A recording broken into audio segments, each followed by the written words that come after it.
Différents faits divers nous interpellent et nous incitent à la réflexion. Ils annoncent un événement imminent et d'une grande importance. Mais comment l'analyser? En écoutant Jean-Claude qui, à la lumière de la Bible, t'accompagnera et te permettra d'être prête, d'être prêt pour le retour de Jésus. Note que les éditions spéciales sont disponibles sur YouTube. Quelle est la réponse 2? Le 2, c'est le chiffre. Je te salue fraternellement en Jésus-Christ, le Sauveur du monde. C'est Jean-Claude qui partage avec toi cette nouvelle série qui s'intitule « Découvrir la vérité ».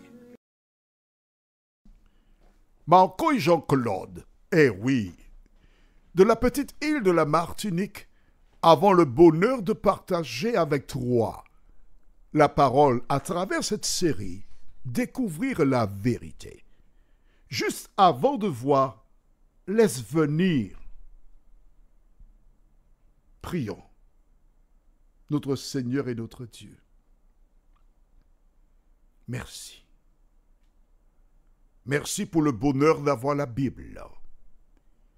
Merci pour la joie de la présence du Saint-Esprit qui conduit celles et ceux qui te cherchent de tout leur cœur dans toute la vérité. Merci de nous conserver ton amour et que nous puissions jour après jour, Seigneur, garder nos yeux fixés sur toi, nous t'en prions. Au nom de Jésus et pour ta gloire éternelle. Amen. Rappelle-toi, nous avons vu précédemment comment cet homme, Jacob, ravagé par la souffrance, Joseph ayant perdu la vie, dévoré par un animal quelconque, car c'est à partir de la tunique qu'il a identifié qu'il est arrivé à la conclusion qu'il avait été dévoré. Combien de fois cet homme a fait des cauchemars la nuit en imaginant la fin de son fils Joseph.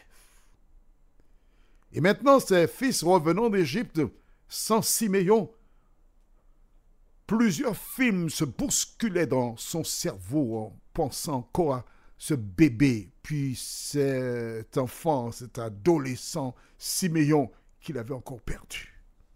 Et rappelle-toi quand les fils ou les frères de ces deux-là sont rentrés,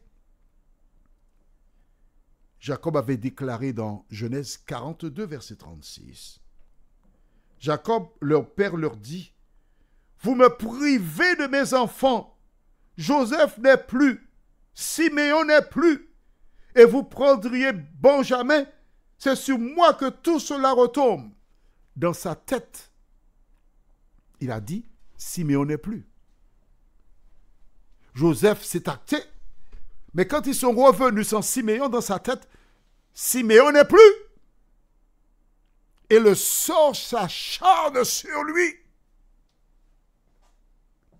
Il a entendu. Il sait qu'il faut qu'il laisse partir Benjamin. Car selon les propos de ses fils, il faut que Benjamin descende pour que Siméon remonte. Mais rappelle-toi, je t'ai expliqué que Benjamin est le frère de Joseph. les deux seuls fils qu'il a eus avec la femme qu'il aimait, Rachel. Il était hors de question de perdre le deuxième. Alors il a mangé.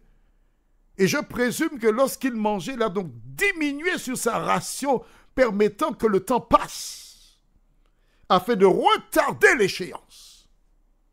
Mais là, on ne pouvait plus rien faire. Il fallait que Benjamin descende. Nous avons vu donc précédemment comment Judas, ce n'est pas le même Judas qui a vendu Jésus. Certaines personnes me posent cette question. Non, trop de siècles se sont écoulés entre ces deux Judas-là. Mais nous notons une similitude entre ce Judas-là et l'autre Judas. C'est lui qui prend la parole. Pourquoi? Parce qu'en quelque part, il sait qu'il est responsable de la disparition de Joseph. Sa conscience le tourmente. Alors, il veut essayer de faire quelque chose de bien pour gagner l'estime de ses frères. Ramener Siméon à la maison. Nous avons vu tout ce qu'il a présenté comme argument. Que répond Jacob? Nous lisons aujourd'hui au livre de Genèse 43, les versets 6 à 10 ce qui suit. Israël dit alors Israël, c'est le nom que Dieu a donné à Jacob, d'accord? N'oublie jamais, Abraham a eu Isaac, Isaac a eu Ésaü et Jacob qui sont des jumeaux, mais Dieu changea le nom de Jacob en Israël. Donc dès que tu vois Israël dans la Bible, sache que c'est Jacob. Et ensuite, les enfants d'Israël ou encore les enfants de Jacob. Très bien, lisons. Israël dit alors, « Pourquoi avez-vous mal agi à mon égard en disant à cet homme que vous aviez encore un frère ?» Il répondit, « Cet homme nous a interrogés sur nous et sur nos familles en disant, « Votre père vit-il encore? Avez-vous un frère ?» Et nous avons répondu à ces questions. Pouvions-nous savoir qu'il dirait, « Faites descendre votre frère » Verset 8. Judas dit à Israël, son père, « Laisse venir l'enfant avec moi, afin que nous nous levions et que nous partions, et nous vivrons et ne mourrons pas. Nous, toi et nos enfants. » Je réponds de lui, « Tu le redemanderas de ma main si je ne le ramène pas auprès de toi, et si je ne le remets pas devant ta face, je serai pour toujours coupable envers toi. Car si nous n'eussions pas tardé, nous serions maintenant 2 fois de retour. » Waouh!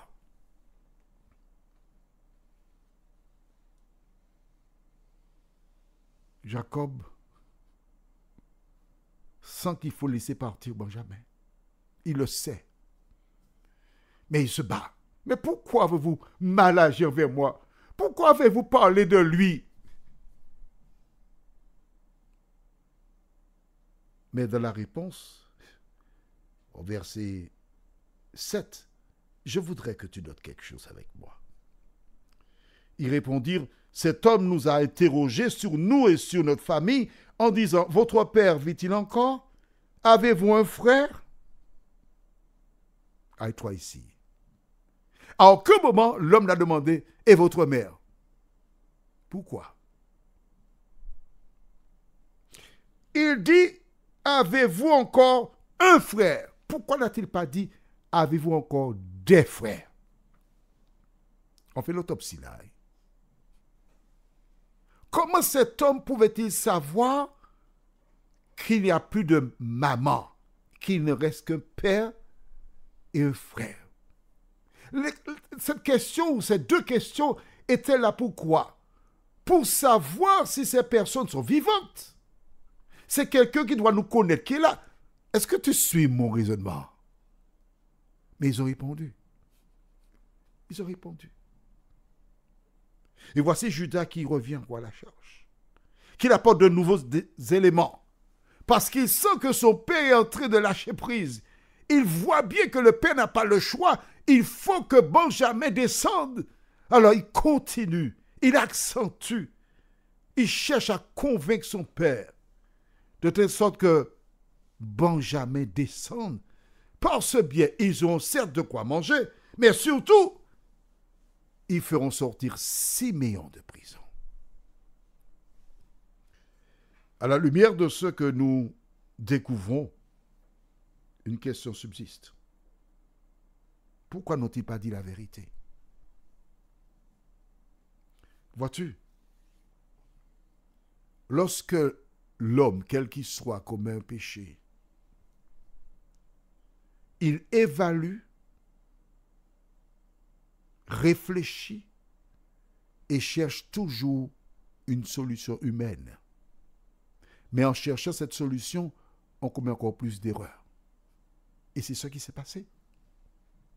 Alors, quel moment ils vont avouer leur faute à leur père? Parce que s'ils le font maintenant, il perdra définitivement confiance en eux. Si on va dire à papa, maintenant on a vendu Joseph, qu'est-ce qu'il peut faire? Alors, gardons la bouche fermée. Il t'arrive, toi qui m'écoutes, de réfléchir à des actions passées et tu cherches des solutions humaines. Mais laisse-moi te dire, toute solution humaine, toutes les solutions humaines sont diaboliques.